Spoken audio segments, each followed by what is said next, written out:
And so these superlative apostles that Paul talks about in 2 Corinthians 11 and 12 also seem to bring a totally different take on the gospel. And the guys are not like Paul at all. These guys are polished, they're trained, they're slick, they're educated, they're eloquent speakers. Paul's not. These guys are affluent, they're successful, they're good looking, they got connections. Paul doesn't. These guys aren't getting beat up everywhere they go or getting thrown in jail. Paul is. And so compared to these guys, Paul's whole life is a train wreck. And these guys look like rock stars.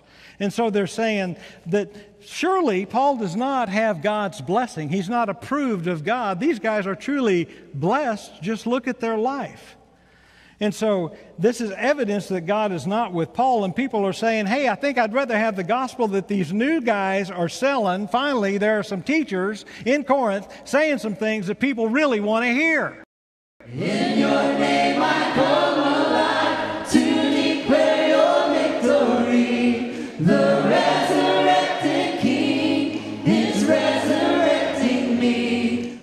And they're lining up to hear it. They're telling me that I can live my best life now, and I don't have to suffer or suffer for anything in the gospel. I get all the perks, and I have none of the problems. Sweet! And you and I thought we came up with the prosperity gospel in our day. There's nothing new, folks.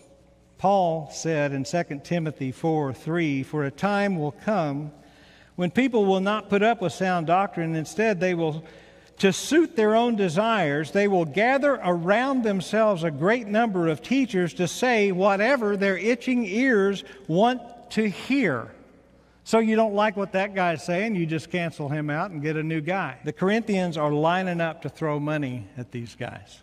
By the Spirit.